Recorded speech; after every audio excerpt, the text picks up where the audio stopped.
c'est toujours une première question, et c'est posé cette question même avant que nous parlons de la Pointe courte. Je suis curieux. La question c'est, est-ce que tu veux fermer ton portable? C'est la question. Oui, justement, que tu dois clore le portable, oui. Mais qu'est-ce que était le tout premier film que tu as vu dans la vie?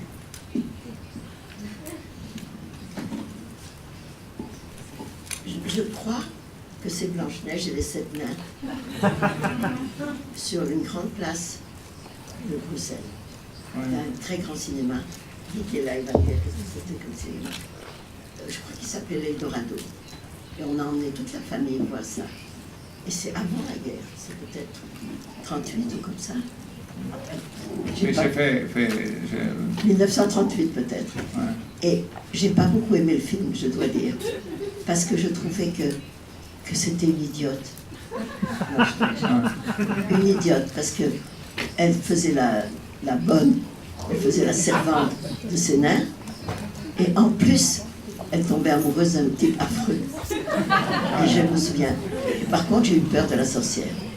Et après, ça s'est arrêté. J'ai vu, je crois que quand j'ai fait ce premier film, que certains d'entre vous m'ont vu ici hier, je crois que j'avais vu peut-être 7 ou 8 films à 25 ans.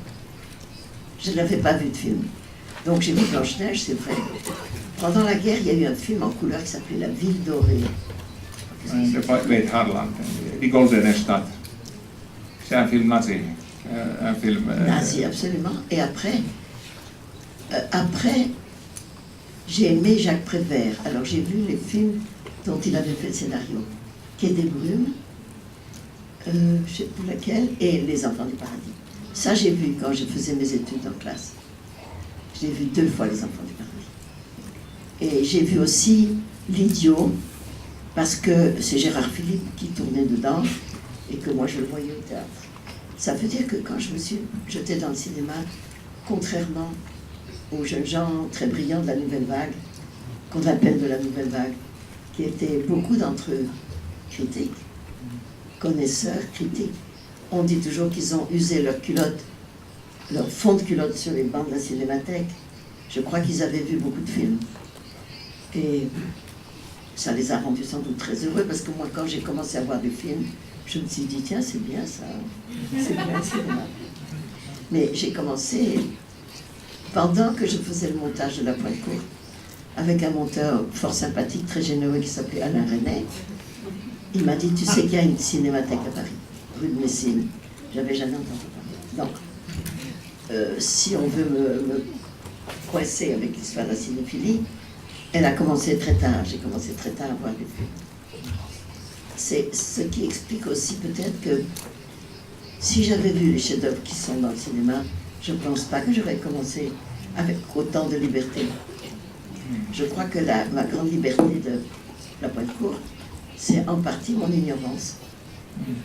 Mais tu avais un lien avec le théâtre, parce que tu étais photographe pour le Scène Nationale. Et d'ailleurs, c'est vrai que le dialogue que j'ai écrit pour le couple, puisque je pense que les gens ont vu le film ou pas, vous avez vu le film?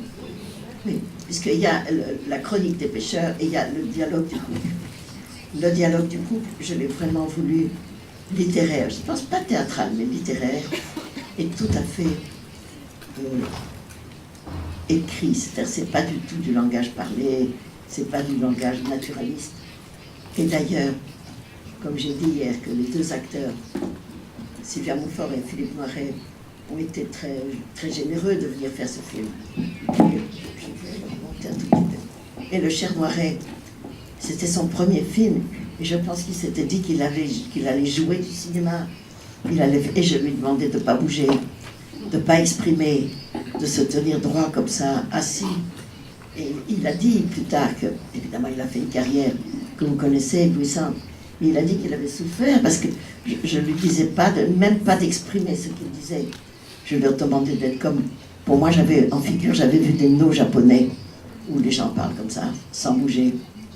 Il paraît d'ailleurs que dans le no, quand on ferme les yeux 1 minute, ça veut dire qu'on souffre énormément. 2 secondes de paupières, donc j'étais pas à ce point-là, mais presque. Donc Noiret a souffert de ce dialogue qu'il trouvait bien, lui, mais il aurait voulu jouer.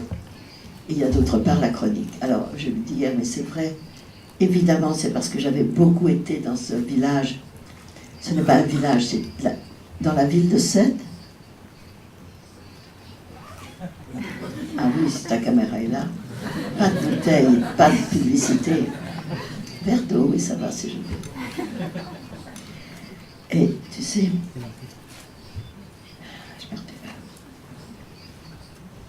cette ville de Sète, c'est une ville, peut-être quelqu'un la connaisse, il y a un petit triangle comme ça qui rentre vers l'étang de Thau, car la ville, elle est entre la mer et un grand étang salé. Et ce petit triangle qui s'appelle la Pointe-Courte, j'y allais beaucoup. J'avais des amis qui m'avaient dit, c'est là que ça se passe, c'est là que c'est beau.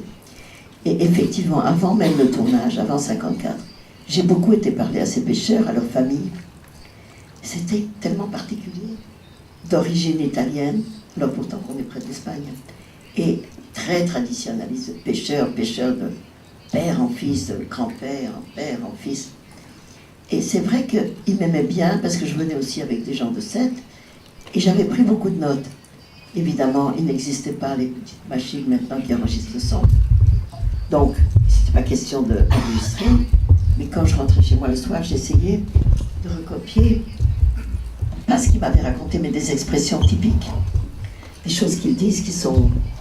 Mais même quelquefois en patois, le père, le vieux père, à un moment, quand on lui dit que les gendarmes sont venus, il dit « Ah, venir le vomi », ce qui, en patois, mais ça veut dire « ça fait venir le vomi ». Traduction, c'est dégueulasse. Et donc, ces choses-là, j'écrivais aussi, leur rapport de famille, et tout ça, qu'évidemment, c'était... Les pères ne voulaient pas marier les filles et tout ça. Donc, j'avais beaucoup d'une documentation sur ces pêcheurs, et j'essayais qu'ils aient un langage naturaliste, comme ils parlent entre eux, mais j'avais pas du son direct, qui a été vraiment un malheur, parce que, évidemment, même s'ils ont dit les choses qu'on avait convenu plus ou moins de dire, le doublage, pour moi, il a beaucoup abîmé le film. Et on ne pouvait pas leur demander de venir eux-mêmes se doubler, c'est difficile d'être synchrone. Il aurait fallu les emmener dans un studio à Montpellier, c'était pas possible. Donc on a fait comme on a pu avec des gens qui avaient un petit peu l'accent. Moi, ça me fait beaucoup souffrir, c'est-à-dire que le film, pour moi, il est pas bien, mais bon, on a fait, c'est déjà exceptionnel pour moi, extraordinaire, avec presque pas d'argent, qu'on a pu tourner une caméra 35 mm, un vrai travelling de longueur. Et le type qui m'a aidé, c'était un type formidable, qui s'appelait Carlos Villar-de-Beau. Et c'était un jeune type qui faisait des courts-métrages, il en avait fait 2. Et quand j'ai parlé du scénario, il dit « on va le faire ». Mais comment on va le faire? Je vais trouver une équipe. Et c'est lui qui a commencé à chercher des techniciens qui accepteraient de venir là-dedans. C'est lui, non seulement, il y avait le directeur de production, l'assistant, on parlait du film tout le temps. Et quand on a le tournage, c'est lui qui poussait le travail. On était trop peu, donc tout le monde était polyvalent. Et sa femme, qui était script de métier, elle s'occupait de tout, elle s'occupait des convocations, de qu'est-ce qu'on va faire ce jour-là. Elle prenait les bobines, parce qu'on tournait dans les bobines de négatif 35. Elle les portait avec... On avait acheté une 2 chevaux pour pouvoir faire des travelling, on enlevait le toit. Je ne sais pas si vous connaissez ces chevaux, les 2 chevaux qui étaient des petites voitures comme ça, très formidables. Elle allait porter les bobines à la gare pour les envoyer au laboratoire. Elle allait rechercher les bobines après. C'est-à-dire qu'ils ont tous fait 3 ou 4 métiers professionnels, alors qu'en tout, avec les acteurs, on était 7. On habitait tous, un de plus qui habitait la ville. On avait loué une petite maison, une grande maison, même pas à 7 parce que c'était trop cher, on l'avait loué à 7-8 km de 7, parce que les villas étaient moins chères. On habitait tous la même maison. Il y avait une dame espagnole, Bienvenida, la maman d'un petit garçon qui était là, qui s'appelle Ulysse. Et Ulysse, j'ai fait une photographie d'Ulysse. Et j'ai fait un film qui s'appelle Ulysse, un court-métrage. Mais à cette époque, elle nous aidait à la maison. Il y avait une chambre pour Philippe Noiret, une chambre pour Sylvia Montfort, une chambre pour le chef opérateur qui était vieux, il avait 31 ans. Il était là avec sa femme. Ah ben, on avait l'impression que c'était un adulte professionnel très vieux.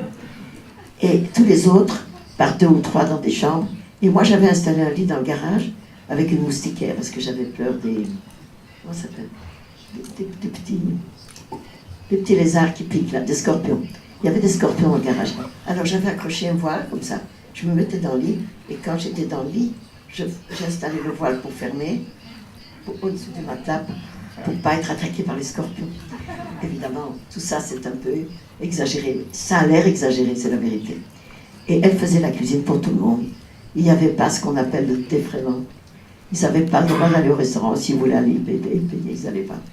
Et à midi, on mangeait des sandwichs au milieu de la pointe courte, en plein soleil, ou alors quelquefois ils nous prêtaient une cabane. C'est-à-dire c'était un tournage très dur. Je dis ça parce que je sais que tous ceux qui commencent, tous ceux qui font leur premier film, ils savent que c'est difficile.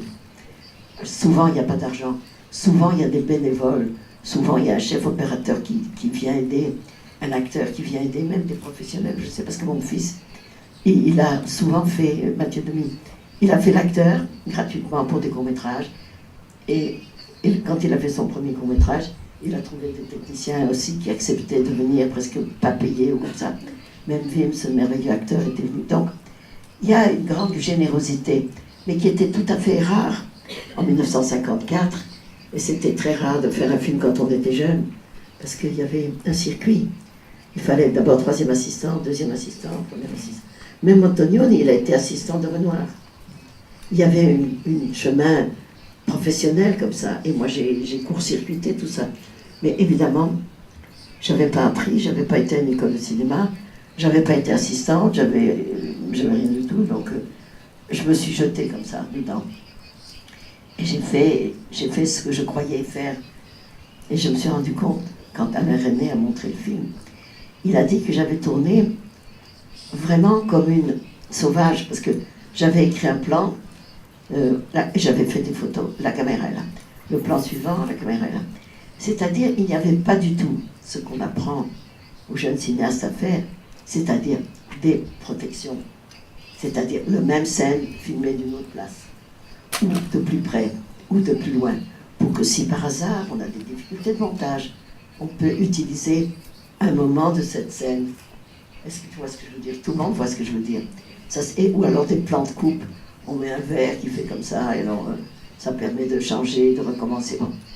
Toutes ces sécurités normales qui se font sur les tournages, même si on a un projet très précis. Je ne les avais pas. Alors René a dit, on n'a même pas de possibilité de monter autrement que ce qui a été écrit, ce qui a été tourné.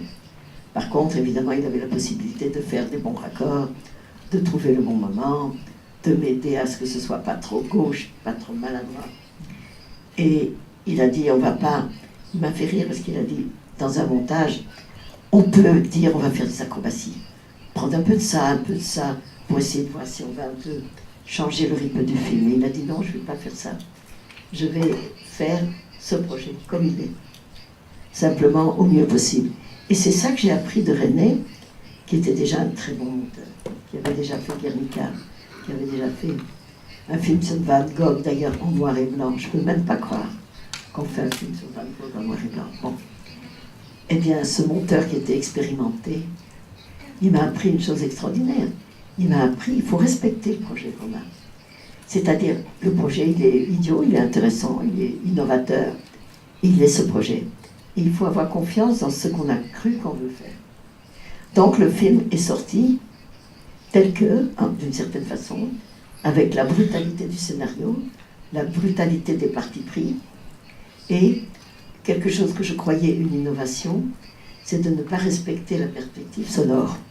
C'est-à-dire qu'en général, les gens sont au premier plan, et puis quand ils s'éloignent, quand ils s'en vont dans le plan, le son s'éloigne. Quand ils sont très loin, ils murmurent, ou bien alors on revient à un gros plan. Et je ne sais pas si ça se remarque, mais ils parlent toujours au même niveau, comme si un commentaire près de la caméra. Quelquefois, ils s'éloignent très loin, ils vont jusqu'au bord de l'eau, ils continuent à dire « je ne sais pas si c'est moi que tu aimes ou notre amour, etc. » Et après, on revient près d'eux. Il y a une continuité de niveau sonore du couple, sans tenir compte de la perspective des images. Donc toutes ces choses-là que j'ai pensé qui étaient bien, on a dit qu'on les respecterait, même si c'est une erreur peut-être, même si on n'entend pas bien, même si les gens disent mais qu'est-ce qu'ils ont, où est-ce qu'ils sont. C'est comme ça. On a gardé les partis pris, qui étaient assez radicaux, je dois dire, et particulièrement de monter, comme c'était écrit, un chapitre de couple, un chapitre des pêcheurs, un chapitre, et je dis chapitre parce que c'est le mot qu'on emploie en littérature, et que j'étais très impressionnée par un livre. Je lisais beaucoup à l'époque un livre de Faulkner qui s'appelait White Palms, je ne sais pas si vous avez lu ce livre, Les palmiers sauvages, dans lequel il y a en effet deux histoires. Il y a deux escapés du bagne qui s'essayent de se sauver sur le Mississippi, de survivre, et un couple qui a un problème de couple et qui part. Et ils sont absolument un chapitre, un chapitre, un chapitre.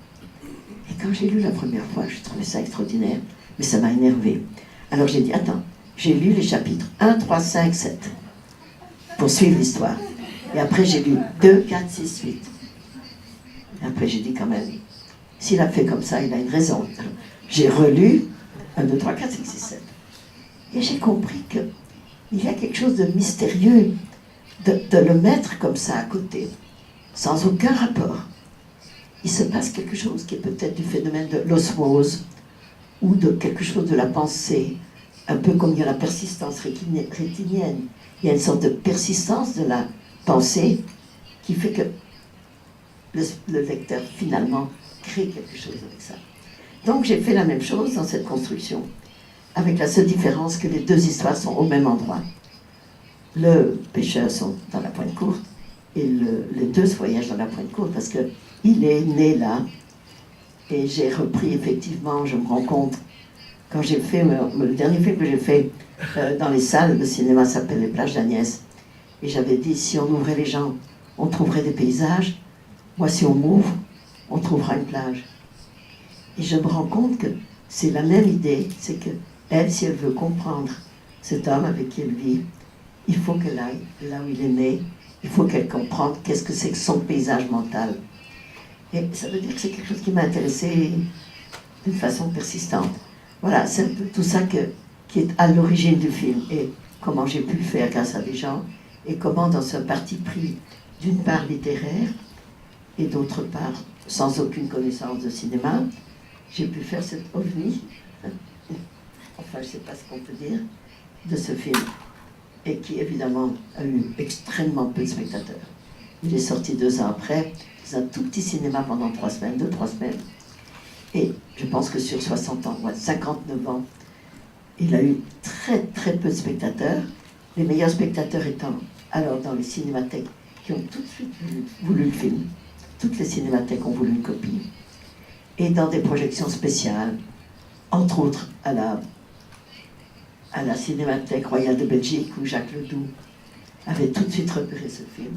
Il a osé montrer dans une soirée spéciale ciné-club où il y avait tous les gens chics et bourgeois de Bruxelles. Il a osé leur montrer ça. C'est une énorme salle, la salle de Palais des Beaux-Arts. Et j'ai été comme ça extrêmement soutenue, mais on peut compter les spectateurs. L'addition. Disons que c'est un film qui n'a pas fait de carrière et qui n'a même pas remboursé les 7 millions d'anciens francs. C'est quelque chose de ridicule, tellement c'est peu. Et si, quand même, ça a remboursé, parce que ma mère avait prêté 3 millions sur les 7. Et on a pu, dans ce qui est rentré, tout de suite la rembourser. Parce qu'il n'y avait pas de...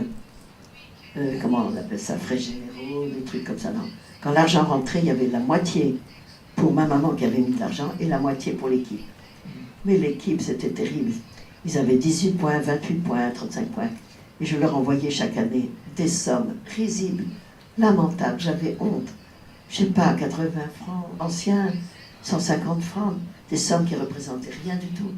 Alors, au bout de 7 ans, quand moi j'ai commencé un peu à gagner de l'argent, j'ai dit, écoutez, c'est impossible que vous ayez toujours cette participation de coopérative qui vous rapporte rien.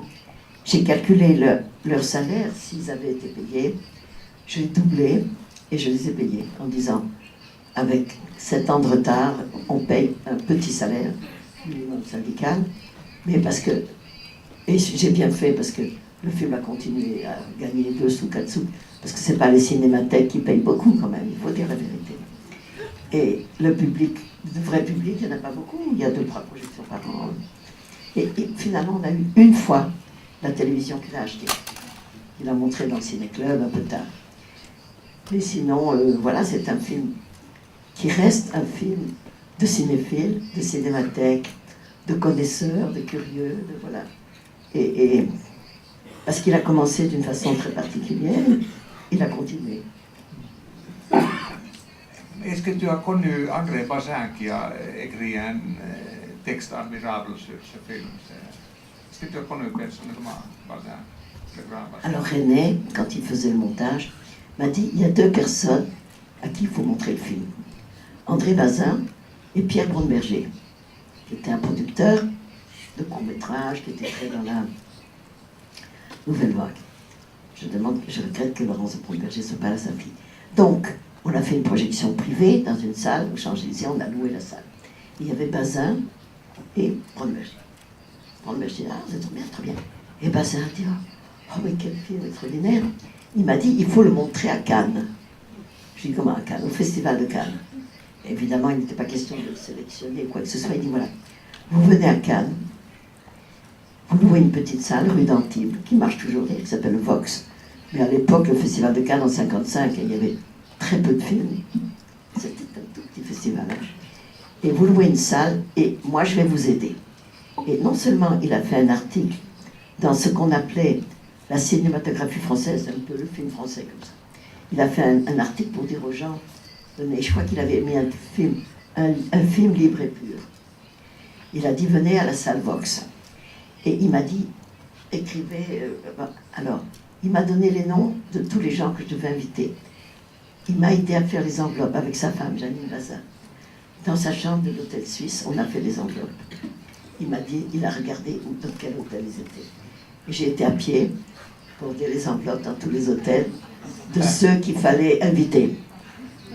Alors, il y avait dans la salle peut-être 30 ou 40 personnes que je ne connaissais pas, de toute façon je ne peux pas me rappeler, que Bazin avait suggéré de venir. Et lui, il est revenu voir le film. Et après, je l'ai connu, lui et Janine. J'ai été les voir à Nogent-sur-Marne. Il était d'une gentillesse, j'allais même dire d'une timidité, d'une discrétion extraordinaire. Et il a tout fait. Quand le film est sorti, 2 ans après, dans ce tout petit cinéma, il était journaliste au Parisien Libéré. Il a fait ce très bel article que tu as remarqué et que nous avons utilisé. Parce qu'on ne peut pas faire mieux que d'être commandé par André Bazin. C'est vrai, non? Absolument, oui. Qu'est-ce que tu penses que quelques années après tu étais nominé comme la mère de Nouvelle Vague avec ce film? Parce que ce petit film a ouvert tellement. Mais c'était quelques années plus tard, d'abord évidemment parce que c'est 5 ans après qu'apparaissent ces 400 coups, le bout de souffle et tout ça. Et il y a eu un article, j'ai vu ça. Une fois j'ai eu une grande projection au Palais de Chaillot, on m'avait prêté le Palais de Chaillot pour montrer des films. Et Jean Touché a fait un article dans un truc qui s'appelait Art. Il avait mis « Le jeune cinéma lui doit tout ». Il y avait une petite photo de moi, et en dessous il y avait écrit « L'ancêtre de la nouvelle vague ». J'avais 30 ans.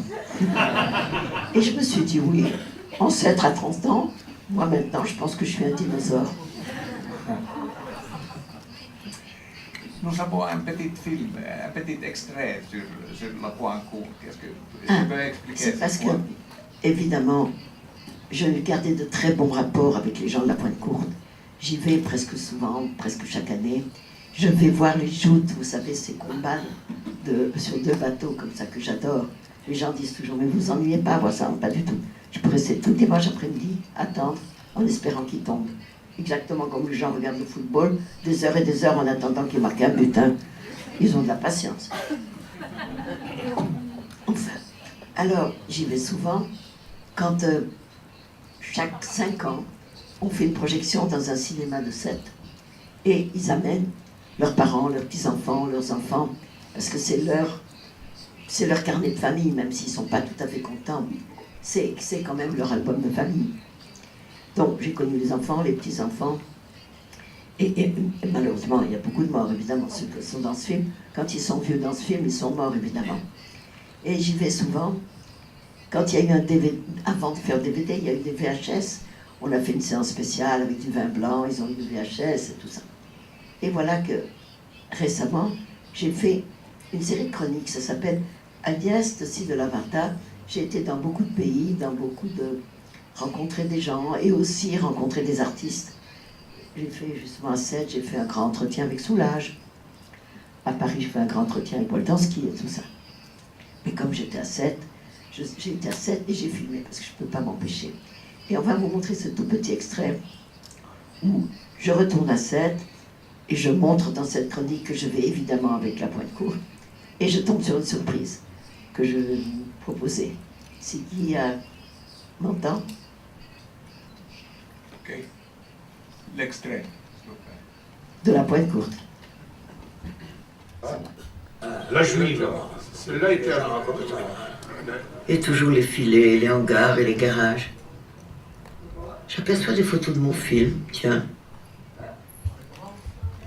Ces photos, elles étaient au foyer. Et comme ils les avaient mis au rencard, j'ai dit ces photos, comme il y a toute ma famille, j'ai dit moi je les veux, je les récupère. T'as du culot, hein? Et Ah, ta montrer mère. qui y a de ta famille. Mais tu vas pas me demander qui c'est la famille. Attends. Mon grand-père, ma grand-mère, mon oncle, mon frère, moi, enfin. Elle me demande comment si elle ne connaissait pas la famille. Et je connais pas toujours chaque nom, chaque prénom. C'est Louis, ça. Mon amour de Louis. Voilà, ça c'est mon frère. Oui. Ça c'est Joseph. Raphaël, ça. comment il s'appelait? Dans le film, il s'appelait Raphaël, mais Non, c'est moi, Raphaël. dans le film. Et ton prénom? Oh là Je là, t'en vais. Agnès. Je m'en vais de la tête. Ton prénom? Marcel, Marcel. Alors tu jouais Raphaël. oui, Et ton frère? et il faisait rien du tout. Et il s'appelait? Il s'appelait rien du tout.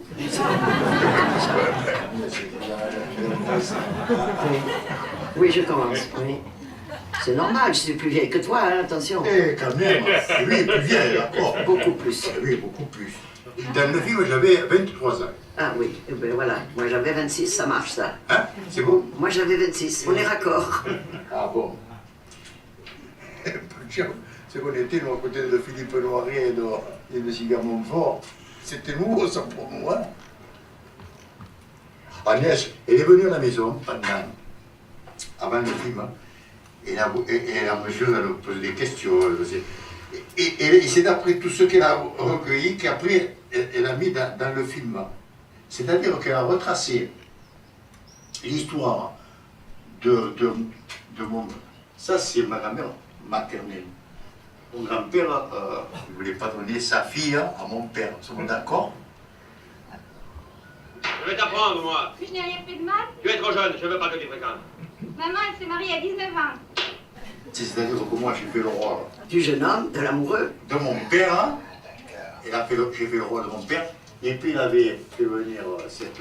La petite la Banégas. petite Banégas. Du marché qui a qui dit faisait cette le boucherie. rôle de ma mère. Ah oui, voilà.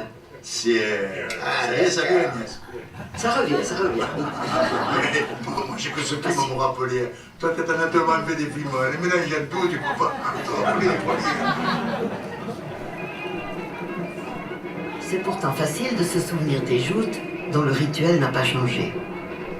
Celle-là, filmée en 1954, et celle-ci en été 2010.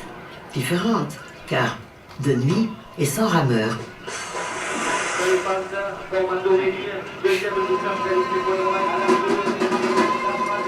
Ce sont des joutes juniors sur des barques à moteur. Il y a des gamins très jeunes, mais l'attente est la même jusqu'à ce qu'un des jouteurs tombe. Le plaisir est le même.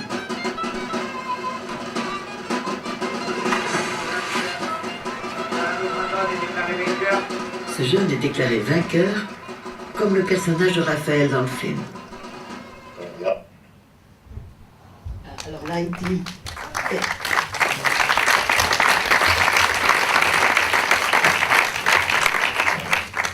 Moi, j'ai trouvé ça très intéressant parce que, évidemment, je perds un peu la mémoire.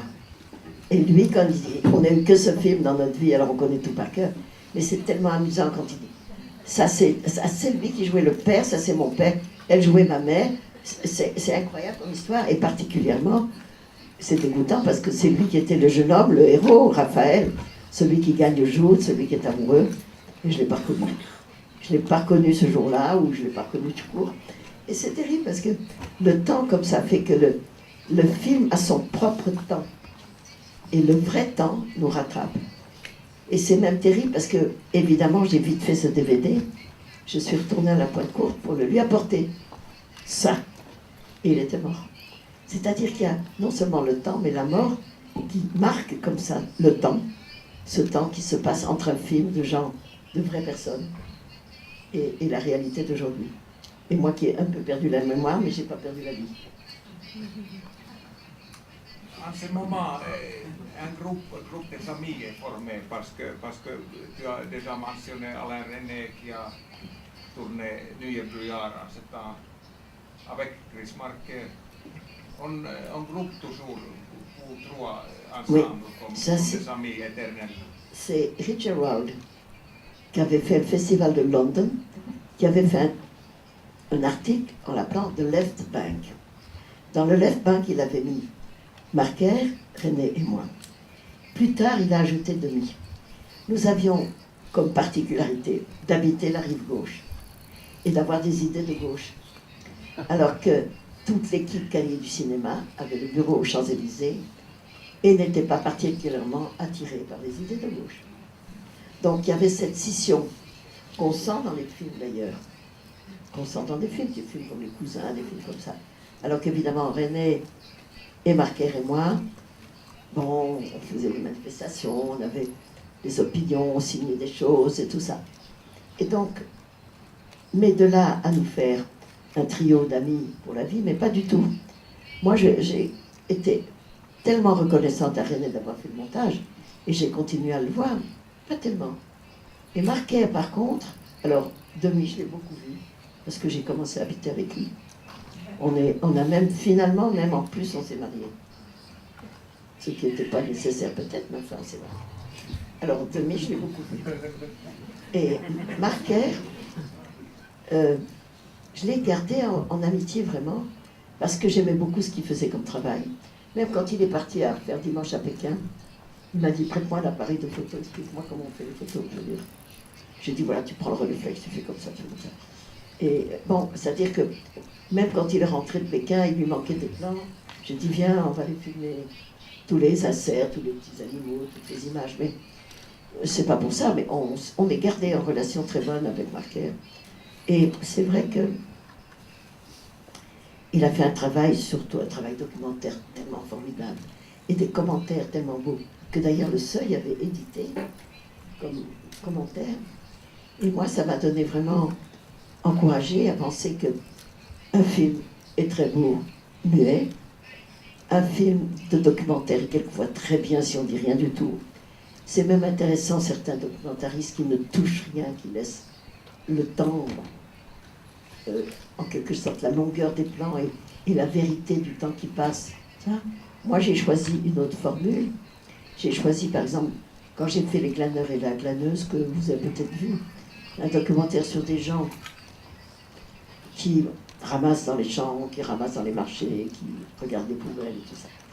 C'est aussi parce qu'il y avait changement de technique, changement de caméra, on pouvait filmer avec des petites caméras, mais le parti pris que j'ai eu, c'est de les écouter, de tout enregistrer, de tout renoter, et de choisir ce qu'il y avait dit de mieux, c'est-à-dire faire un montage des moments de leurs paroles par rapport au moment de leurs actions ou de leur habitat, c'est-à-dire c'est une forme de documentaire où il y a du montage, il y a du commentaire. Mais c'est pas du tout pour ça que je veux dire qu'il faut faire comme ça. Il y a des très beaux documentaires où on laisse juste filer le temps et l'espace, y compris des gens qui se répètent et tout ça. Parce que ça aussi, ça a un grand intérêt. Donc, chacun fait comme il veut, comme on dit. Et c'est vrai que ce qui m'a frappé, c'est que l'évolution des techniques, on le sait quelquefois à l'origine des choses, on a beaucoup dit que la nouvelle vague a pu se développer avec cette façon de filmer, parce que des pellicules tri-X et pellicules rapides étaient arrivées, qui permettaient de tourner avec moins de lumière, avec pas de lumière. Lola, il n'y avait pas de projecteur, Godard aussi faisait des trucs, ça. Et d'être beaucoup plus libre, de filmer les gens dans la rue et tout ça. Et de la même façon, moi j'ai connu tout. J'ai connu 35 mm, de 16 mm, et j'ai connu cette révolution des petites caméras. Au tournant des années 98, 2000, comme ça. Et je n'aurais pas pu faire Les glaneurs s'il y avait un chef opérateur avec une caméra vidéo. Mais moi j'ai fait moi-même On a même calculé, j'ai fait moi-même 25 minutes toute seule avec une petite caméra, dans des circonstances où le respect des personnes, leur difficulté de vivre, ne permettait que ce genre de rapport. C'est-à-dire une personne et une personne. Et je leur expliquais que c'était mon métier, je ne leur cachais pas que c'était pour faire un documentaire. Mais je leur disais, je suis contente d'être avec vous toute seule pour qu'on puisse parler. Et c'est-à-dire, c'est du dialogue. Après, je garde ce qu'eux ils disent. C'est pas du questionnement de télévision. C'est pas pourquoi vous êtes là, comment ça se fait. C'est plutôt, j'ai essayé d'établir un dialogue entre ma situation confortable. Moi, je rentre le soir, j'ai un lit, j'ai une couverture. Et il fallait créer un dialogue possible entre des gens qui n'avaient pas tout ça, sans faire la fausse pauvre, sans faire la super riche, trouver un dialogue où moi je fais ce travail et j'essaie de rendre compte de leur vie. Et l'idée de témoigner de leurs difficultés était tout à fait acceptée. Mais quelquefois, justement, parce que j'étais seule avec eux. Et donc, c'est très amusant parce que c'est dans Les Glaneurs que vous avez vu peut-être cette chose qui était incroyable. En suivant les patates jetées, on est tombé, et je suis tombée sur des patates en forme de cœur. Et ça m'a tellement impressionnée, je les ai ramenées à la maison. Et la deuxième chose qui m'a impressionnée, c'est que je les ai gardées et j'ai vu qu'elles vieillissaient. Et qu'en les mettant sur des verres, ou sur un pot, ou à la cave dans une boîte en carton, ces patates se mettaient comme ça, vieillissaient et en même temps regermaient, revivaient avec des radicelles légères. J'ai été tellement impressionnée par ça, je me suis dit, ouais, il faut que je photographie ça, il faut que je filme ça. Et à l'occasion, c'est celui-là qu'on va montrer, c'est Venise, n'est-ce pas? Oui. Et vous verrez, j'ai été invitée pour la première fois en 2003, et ça a été le commencement de ma troisième vie, de ma vie d'artiste, où j'ai compris que on pouvait oser des choses que je n'avais pas osé avant, c'est-à-dire espérer 3 écrans. J'ai demandé 3 écrans de 3 mètres sur 4, tout simplement. Occuper 15 mètres comme ça d'écran. Et j'ai vu, parce que j'ai eu l'occasion de commencer, que j'avais envie de faire ça. Et depuis, j'ai fait des installations et des choses très différentes. Alors je vais demander à vous montrer Venise et les patates, pour que vous voyez comment d'un documentaire on passe à l'imaginaire, à la réalité, et tout d'un coup un désir de création, où le cinéma est autrement utilisé. Je le montre parce que souvent les gens de cinéma n'ont aucune idée de ce que je fais maintenant. Et un autre que si on veut montrer aussi. Bon, Ok. Guy, il peut... Extrait numéro 2. C'est Venise.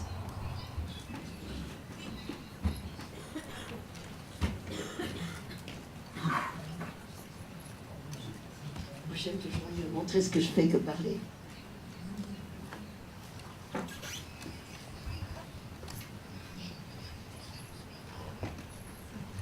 C'est à Venise qu'Agnès Varda a commencé sa vie d'artiste contemporaine. Elle connaissait bien la ville et ses îles, pour y avoir préparé un film, La Mélangite. Et le détail d'une peinture de Gentile Bellini lui avait inspiré un autoportrait en 1962. Et la voilà de retour à Venise. Car Hans Ulrich Obrist l'invite à la Biennale d'art de 2003 dans son projet Utopia Station. Chaque artiste devait créer une affiche et une œuvre. Agnès, ravie de côtoyer d'autres artistes, comme Boltanski, a créé un costume de patate, une affiche et un triptyque. Patate Utopia.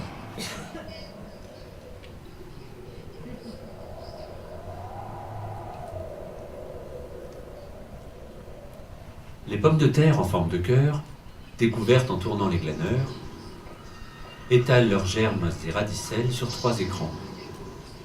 Au sol, un tapis est fait de 700 kg de patates. Au centre, les patates respirent.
Stop, stop, stop, stop. La galerie Martina Stop, Kim. Bouclia a S'il te plaît, repris. stop. Et si on montre un autre, il faut mettre les sous-titres. Il faut mettre les sous-titres anglais. Pour recommandation, qu'est-ce que s'appelle cette DVD merveilleuse dont sont les extraits? On peut acheter ce matériel. Ah, on peut acheter l'installation Patate Utopia avec 700 kilos de patates, si vous voulez. Non, on peut acheter le DVD qui s'appelle De ci, de là. Agnès Varda, de ci, de là, Varda. Non, Agnès, c'est-à-dire 45 minutes de voyage, de choses d'artistes, où j'ai été, qu'est-ce que j'ai fait, qui j'ai rencontré. Parce que j'aime beaucoup filmer une marchande de poissons à Mexico et aller au musée après. J'aime beaucoup rencontrer des gamins qui font de la gymnastique dans la rue, et ensuite parler à des gens qui ont des choses intellectuelles à dire. J'aime beaucoup le mélange parce que moi je ne peux pas séparer. La vie, elle est de toute façon faite de tout à la fois. Alors je pense que je dis ça parce que j'étais contente de vous montrer ça, pour vous montrer que je fais tout à fait autre chose maintenant du cinéma. J'avais un voyage, mais est-ce qu'on attend de montrer un petit tour à Pékin? Non, mais il y a la platerie de Oui, mais ça dépend de la permission du chef. Jusqu'à quelle heure on a le droit? On n'a pas tellement de temps maintenant. Bon, alors, Il faut aller on oublie. à l'atelier. Alors, je vais dire que dans cette amitié que j'ai eue avec Marker, on repart en arrière là, et qu'il m'a gardé sa confiance et son amitié. Depuis au moins 20 ans, Marker ne voulait jamais qu'on le photographie. Il ne voulait pas qu'on le filme, il ne faisait pas d'interview. Une fois, il en a fait un à travers Second Life, très particulier.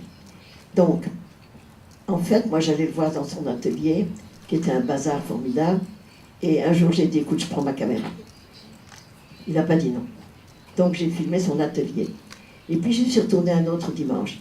Et il me parle quand même. Alors, on a ses mains, on a lui qui parle, on a sa voix.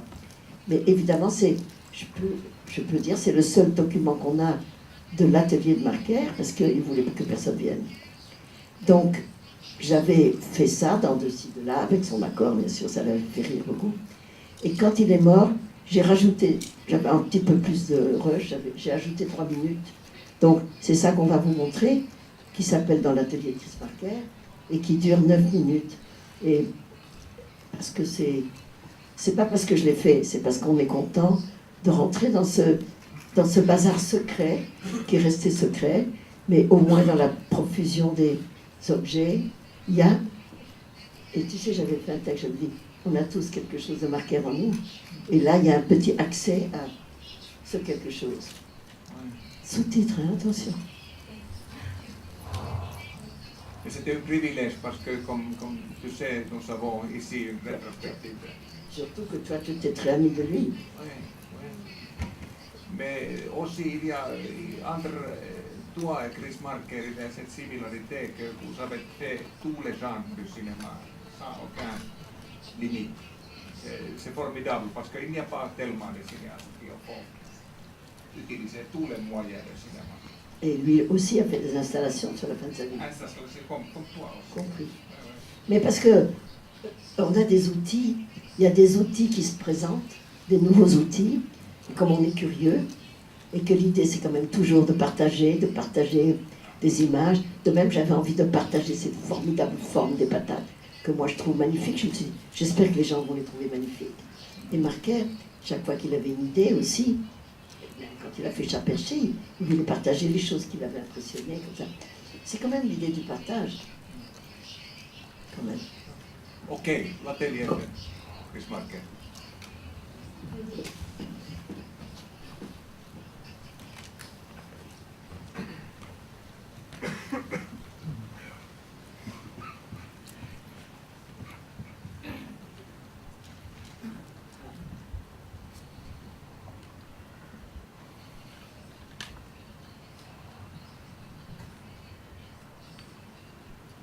Guillaume en Égypte est là, tranquille, près de nous.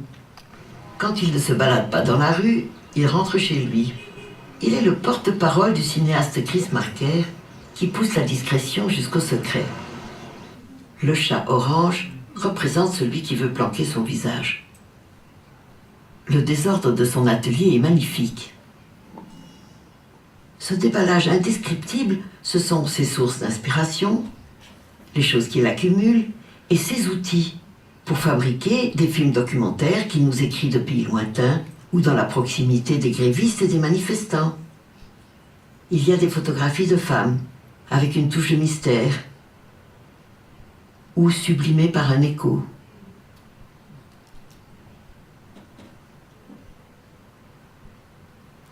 Il a publié des livres. Il a aussi réalisé des films de fiction beaux et inclassables comme la fameuse Jetée et Level 5. Voici la face cachée du travail de Marker, les fils secrets du labyrinthe de son œuvre.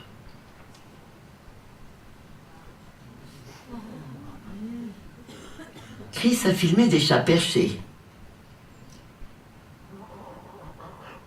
et des cinéastes qu'il affectionne, Tarkovsky, Medvedkin et Kurosawa quand il tournait Ran. Il est devenu ami du compositeur Takemitsu.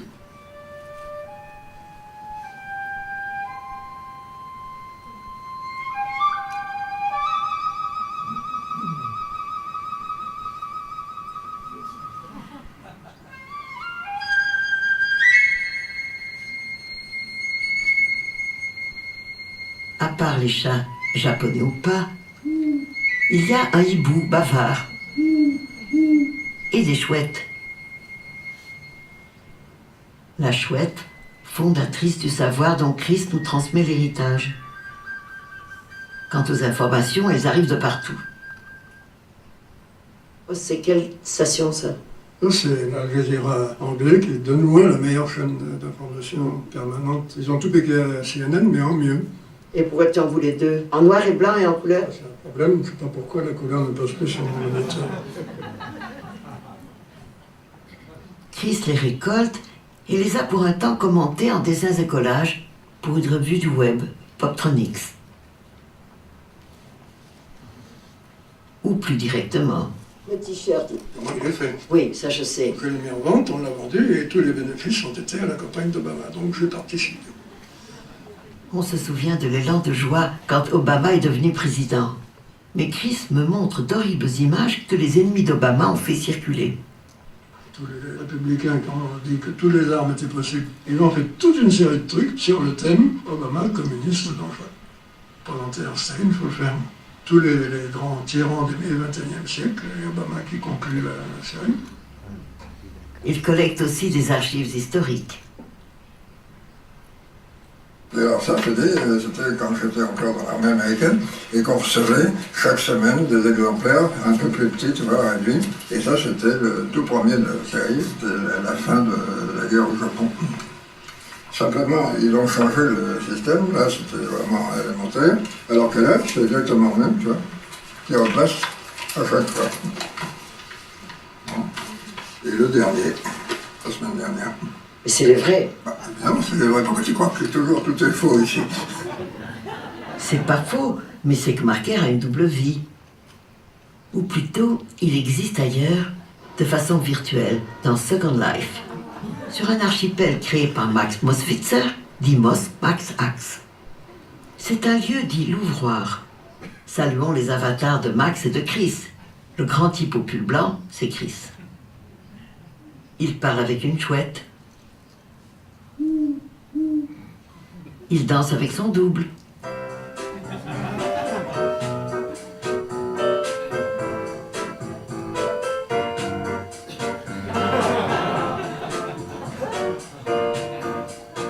Je suis entrée dans la danse, d'autant que dans cet archipel virtuel, il y a un pavillon, inventé par Lucien Boukmitz, où trône mon oncle Yanko, qui était peintre. La peinture, au fond, rivalise avec la splendeur de l'oiseau et l'opulence de la mer ou de tout paysage, mais les surpasse. Oh, que je voudrais que entre ce qu'on conçoit et ce qu'on exécute, il y a de tragiques différences. C'est comme de la coupe aux lèvres, il y a l'amertume, l'ombre tombe. Un petit tour dans le musée imaginaire dédié à Barker. Oh, c'est gigantesque, un peu effrayant. Je tombe dans un trou, c'est vertigineux. Je vais demander à Guillaume de me jouer un peu de piano, ça me remontera. La fugue du chat de Scarlatti.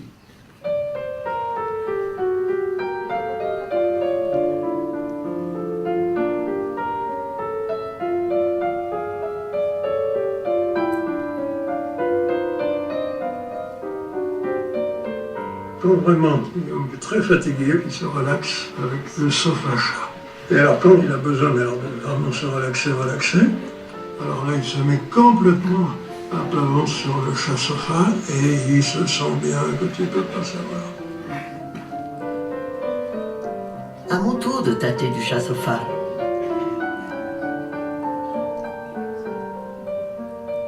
Et puis comme souvent, je vais regarder la mer.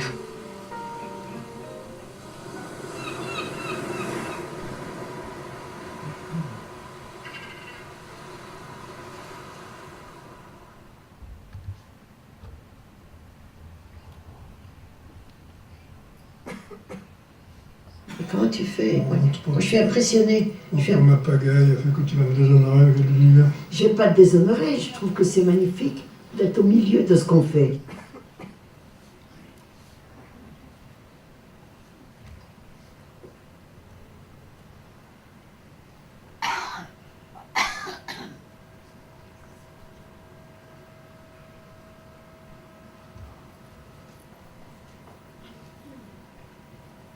Mais qui a fait ça avec le chat?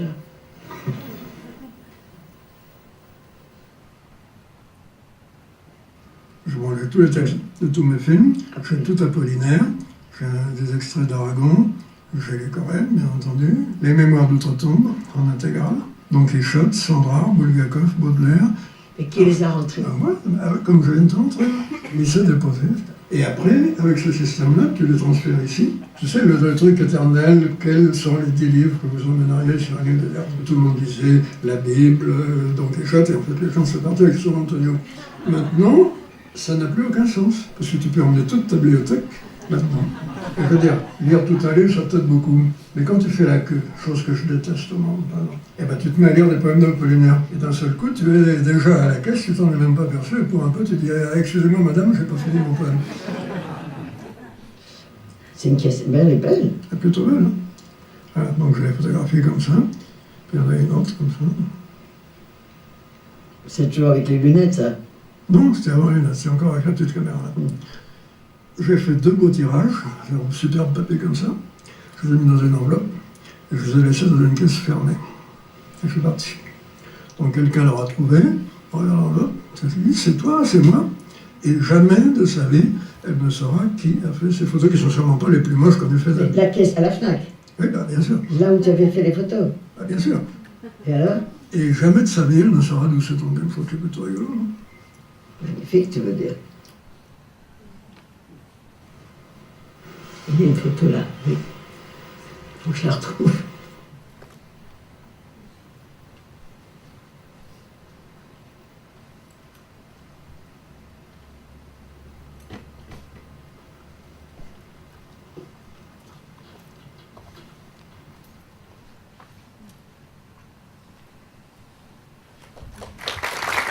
Merci pour le cadeau, inoubliable.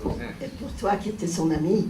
Oui, c'est souvent visité. C'est chaque fois que j'étais à Paris, j'étais là plusieurs heures. Oui. Mais là, d'entendre la voix, formidable. moi, chaque fois la voix, ça me fait. Oui, c'est très touchant, mais c'est aussi un portrait énorme. Je crois que c'est vraiment un grand. Non, mais tu as vu la seconde Une grande life. intimité, c'est respectueux aussi, parce qu'il ne voulait pas être filmé en Oui, mais face. je lui ai pas dit que j'étais rentrée dans la seconde life. J'ai demandé à une étudiante qui avait été à Calart et qui est ma voisine, j'ai dit fais-moi mon petit avatar, fais-moi danser Guillaume. Et alors je l'ai présenté à Marker avant de le mettre dans le DVD quand même. J'ai dit il faut que tu vois, est-ce que tu es d'accord? Il a répondu, il a fait c'est bien. Sa voix est maintenant résistée pour le monde. Pour nous. Oui, mais c'est très. Moi, j'aime beaucoup quand il fait la queue à la FNAC. D'abord, il commence par photographier des vendeuses. Et il met les photos dans une enveloppe, il leur donne sans leur dire. Mais j'aime beaucoup qu'il lit son petit poème d'Apollinaire. Il arrive à la caisse, excusez-moi, avant de payer, j'ai pas fini mon poème. C'est quand même rigolo. Un vieux monsieur rigolo, quoi. Je suis très désolé, mais notre time is up. Maintenant. Je croyais qu'il y avait des questions à partir de midi. Peut-être quelques questions. Oui, oui, tu as raison. Pourquoi manger? Non, on m'a dit 1 heure et questions. Alors, vas-y, question. 1 heure et questions, oui. Alors, 1 heure, c'est Ok, juste maintenant. ok. Question, pas question, d'accord. D'accord, absolument, oui. Alors, question. please. J'ai une question. Je crois que ça serait intéressant que tu nous parles un peu de la numérisation et de la restauration de la Pointe Courte ici. Oui, quand même. D'autant que c'est un minimum que je dois à la Cinéthèque de Bologne. Parce que le bonhomme, là, Farinelli, il a dit « Je veux restaurer ce film pour avoir du matériel et le garder ». Ce qui est un grand honneur, évidemment. Comme j'ai dit, c'est vrai que c'est un film qui est aimé par les cinémathèques, mais cette histoire de restauration, vous avez compris que c'est parce que maintenant, on va projeter de plus en plus des fichiers numériques. Et non seulement les distributeurs, les cabines de projection, ils n'ont plus du tout envie de transporter cette bobine de 300 mètres, de les coller. Donc, on est en train, dans l'évolution technique des projections, d'aller vers le DCP. Mais ça coûte beaucoup d'argent, presque pour chaque film. C'est entre 90 000 et 110 000 euros. Et que, évidemment, les productions ne peuvent pas. Tous ceux qu'on a restaurés, particulièrement pour la rétrospective de Jacques Demy, qui est en ce moment à la Cinémathèque française à Paris, on s'est fait aider de tous les côtés, tout ce qu'on a pu. Et donc on a dit, après on va un peu s'occuper des films d'Agnès. Et il y a eu 2 chances, c'est que la Film Foundation de Scorsese a décidé de restaurer les films tournés en Californie. Et Jean-Luc a dit, nous, on va prendre en charge la Pointe Courte. Alors c'est quand même formidable, parce qu'évidemment, on a apporté le négatif original 35. Ils ont fait ce travail de scan qui se fait image par image. Ensuite, il y a des équipes que j'ai vues, parce que je suis venue beaucoup à ce labo. Il y a des équipes, l'équipe du matin et l'autre qui recommence à 5 heures, qui, avec la palette graphique, nettoie toutes les saloperies. Parce qu'il y en a le temps, les négatifs ont un peu traîné, c'est un négatif qui a quand même 59 ans. Donc, ils l'ont nettoyé, pas trop bien. Ensuite, avec Jean Domenico qui s'occupe de l'étalonnage des noirs et des couleurs quand il y a de la couleur, on a repris, séquence après séquence, plus gris, moins gris, plus contraste, moins contraste. C'est un travail de grande patience, c'est pour ça que ça coûte cher d'ailleurs, et que quand le metteur en scène ou le chef opérateur est encore vivant, dans le cas de la Pointe Courte, il n'y a que moi, donc je suis venue, j'ai passé une semaine avec ces techniciens formidables, et après tout ce nettoyage, il y a une saisie JPEG 2000 pour qu'on crée un matériel qui permet de faire des DCP. Et c'est donc un DCP qui a été montré hier, et pour moi, d'une qualité magnifique.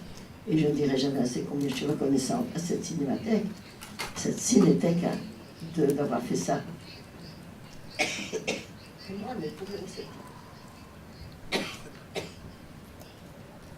Mais c'est parce que tu vois, c'est court, mais je veux bien en parler longuement, parce que c'est, quand je disais on a évolué avec les techniques, moi c'est une évolution qui me fait pas tellement plaisir, hein, parce que moi j'aime pas beaucoup retourner en arrière comme ça, s'occuper des vieux films. Moi j'ai plus envie de faire des patates Utopia, moi.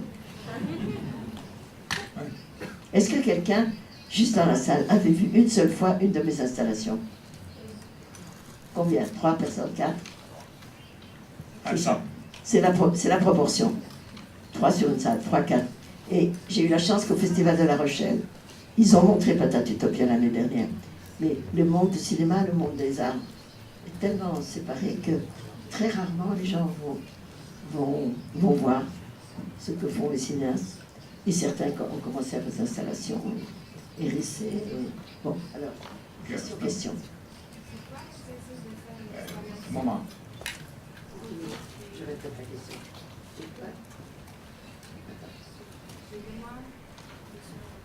Oui, mais dis-le fort. Ah voilà, la dame. Je vais comprendre mieux pourquoi vous faites... Non, je comprends très bien que vous faites des installations avec un grand plaisir Et qu'est-ce que c'est que vous a poussé un artiste ou des autres événements? Ou c'est seulement comment est-il passé que vous avez fait ça? Comment je suis passée de cinéma à installation? Oui, s'il y a des artistes qui vous ont aussi, des amis ou des artistes... Non, qui ne m'ont pas accompagné, mais moi je vois les expositions depuis des années, depuis toujours. Et vous avez... J'ai pensé que vous pouvez faire ça aussi quand vous étiez jeune, Pas tout à fait. J'ai vraiment... Le premier jour où j'ai fait le premier pas de la Pointe Courte, je me vois encore, il y a une photo, je suis à genoux devant cette maison. Et je me souviens même que l'assistant m'avait dit, on va commencer par des plans généraux, il faut que tu t'habitues, etc. J'ai dit, on va commencer par la séquence la plus difficile, avec cette famille et l'enfant qui meurt. Parce que j'ai eu tout d'un coup le goût du cinéma vraiment très vif, très fort. Et pendant des années, ça me convenait bien. J'avais arrêté de faire de la photographie, je ne faisais que du cinéma. Et puis, c'est vrai que je l'ai raconté, que les planeurs, ces patates en forme de cœur, presque naturellement, m'ont donné envie de traiter cette matière. Et puis j'ai envie surtout de sortir de l'écran plat avec les gens dans la salle, c'est formidable. On rêve d'avoir une salle pleine. Mais il y a quelque chose que j'aime dans les musées aussi, c'est qu'il y a un rapport différent avec des spectateurs différents. J'ai fait même des installations, les Veuves de Noirmoutier, où il fallait prendre un casque, il y avait 14 chaises.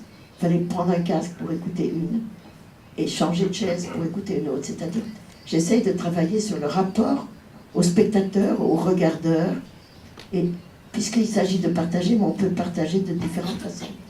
Et mes installations partagent de différentes façons. On n'a pas 200 personnes en même temps qui regardent une chose et qui sont un peu pris. On a des gens qui passent, qui s'arrêtent, qui reviennent, qui ont envie de... Je ne sais pas. C'est parce que je ne me suis jamais arrêtée de penser qu'on peut évoluer dans ce qu'on fait, dans le rapport qu'on a avec les gens. Quel rapport, quel partage on souhaite, quelle solitude on souhaite, quel secret on veut, et qu'est-ce qu'on veut partager. Et je pense que c'est un travail qu'on n'arrête pas. J'ai pas beaucoup de gens, mais j'ai encore la tête pour faire ce travail. Et je pense que il faut taper sur les gens pour qu'ils s'arrêtent de rêver, de créer, parce que c'est un privilège d'avoir envie de créer, je trouve. C'est difficile, les conditions sont épouvantables. Je fais des choses qui ne se vendent pas la plupart du temps, mais j'ai ce grand plaisir vraiment d'utiliser mes capacités, de regarder, de monter. Je fais des vidéos, je fais un certain montage. Les dispositifs sont différents, l'espace est différent. Cette histoire des patates Utopia, c'est vraiment bien quand on le voit. Moi j'ai vu des Chinois regarder Patates Utopia et être un peu impressionnés. J'ai vu des gens dans d'autres pays. Et ça veut dire que c'est un langage aussi qui est muet, qui est un langage qui passe par d'autres canaux, d'autres fils. Et pour moi, c'est tout à fait passionnant de finir ma vie. En plus, je vais vous dire, j'ai pas envie de faire un tournage de long métrage, d'être 9 semaines debout à côté de la caméra, je ne peux plus. Alors comme ça, c'est clair. Tous les tournages que je fais maintenant, c'est jamais plus que 4-5 jours. Alors j'arrive bien à le faire. Mais je pourrais faire un film avec des paquets de 4-5 jours, peut-être je vais réfléchir.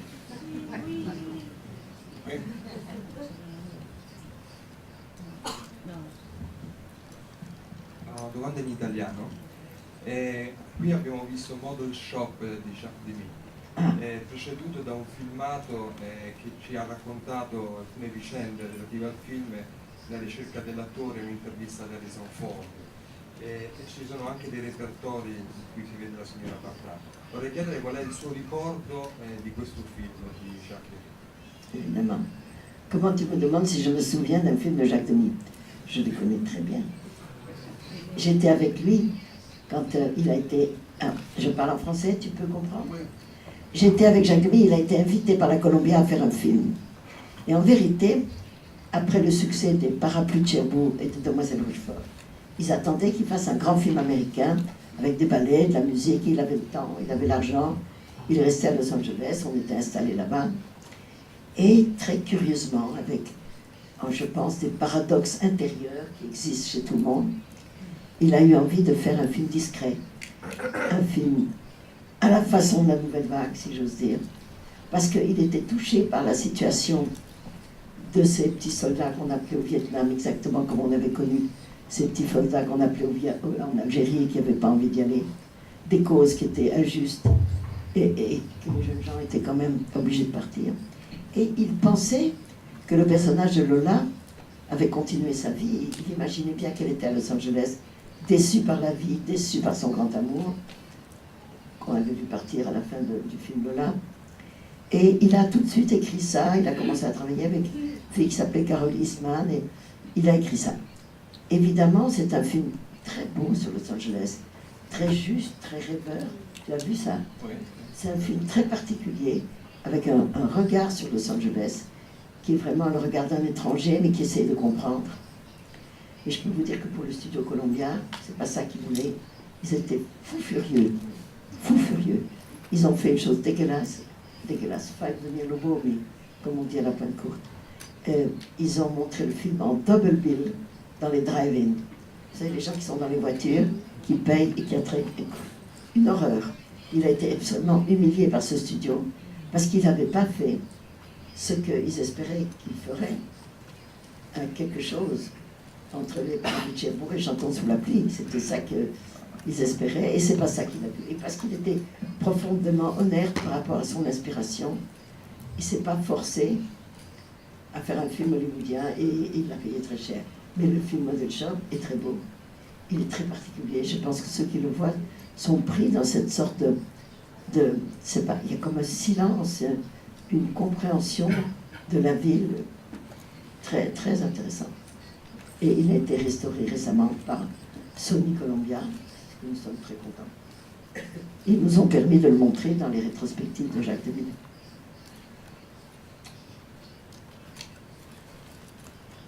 Vous avez commencé comme photographe, vous avez dit que vous avez laissé la photographie pour le cinéma, mais vous ne croyez pas qu'avec le numérique, vous avez recommencé à être témoin avec votre voix des choses que vous filmez, comme vous l'étiez en tant que photographe? Je pense à Ulysse, à Salut les copains, ces films où vous avez utilisé la photographie et avec votre voix, vous avez utiliser le spécifique de la photographie, être témoin, être là.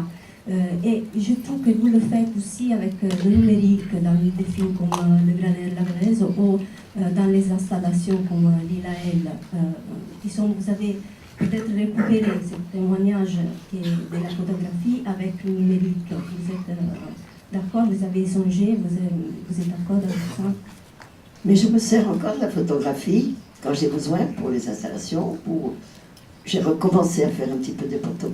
J'ai commencé à faire des portraits et j'ai surtout fait un travail récemment, je ne peux pas vous montrer, mais qui est une photographie, un portrait à l'ancienne, argentique, tiré argentique comme au mur. Et je fais une vidéo qui va sur les deux côtés. Une vidéo qui a un trou au milieu. Parce que j'essaie et qui représente un peu ces gens.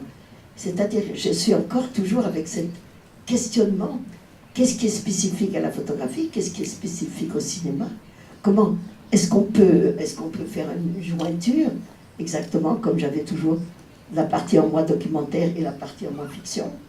Comme on a toujours cette tendance à savoir que pendant qu'on est bien, il y a des choses pas bien qui se passent ailleurs. J'ai fait d'ailleurs une vidéo là-dessus. Et c'est-à-dire que j'essaye toujours de casser cette frontière entre fiction et documentaire, entre photographie et cinéma. Je travaille toujours dans cette No Woman Land où on peut poser des questions. Formidable. Est-ce qu'il y a encore? C'est la dernière question.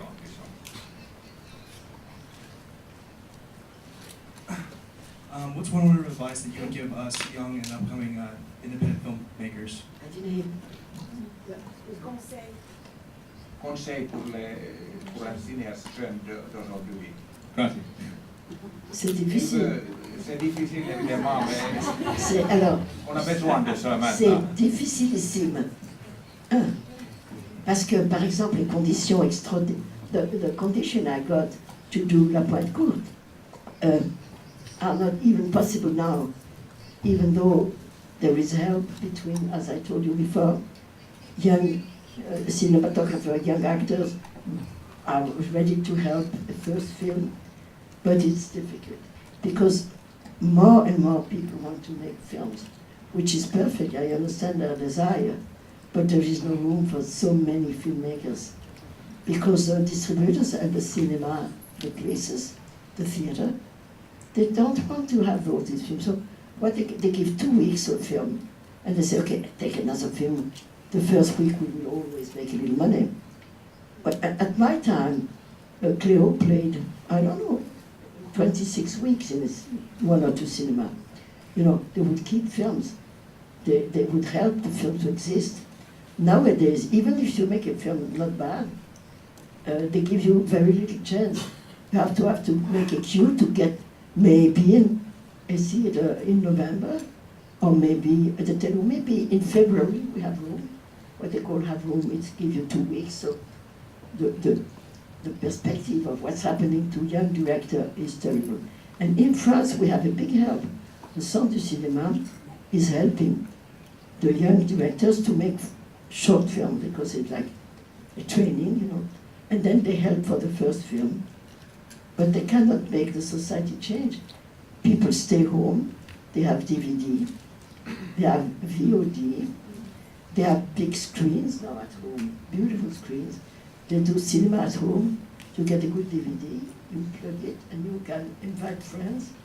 And the situation has changed so much that to start a career of filmmaker who wants to make a career in film theaters, I would say it's quite a desperate situation. I don't want to desperate you, but that's the facts that are the situation. But I'm so touched always by people having a desire to make a film. And sometimes they speak about their project and it's beautiful. Sometimes it's original and they say, you think I can't join, I'm not saying Catherine Deneuve, but sometimes even they say that, they say, well, try. Good luck, you know, because, and Catherine herself has made sometimes film like the film she made in Liban, you know, Je le voudrais voir. I mean, even actors being courageous to give their talent to young filmmakers, but it's difficult. And the companies and the distributors, they want bankable names, you know, and it's terrible because they are young, beautiful actors and actresses. They have no name and they're very good. So I see the situation as desperate, but I see also the enthusiasm of young filmmakers, and they should not give away, they should try. And you never know, suddenly a young film, you know, I was jury in Cannes of the first films, of our jury of the thing, which is called La Caméra d'Or, with 7 other people, very good, very attentive. We saw 27 first films in 10 days, you know, starting 8:30 a.m. And we ended up giving the prize to the first film of a young man of Singapore, his first film. It was a classical film, but so refined, so well thought, so well done. And you know, it was not like the new Orson Welles, it was just such a good film for a first film. Such well thought when felt. Then it means that for him, he said, oh my God, it's a good start, but you know, the 26 other first film, maybe he would have loved to get that cake. It's difficult. And by being part of that jury, it's my way of supporting young filmmakers because I think they need help, but they need support. It's difficult. Okei, merci Agnes Vanna pour un moment exceptionnel.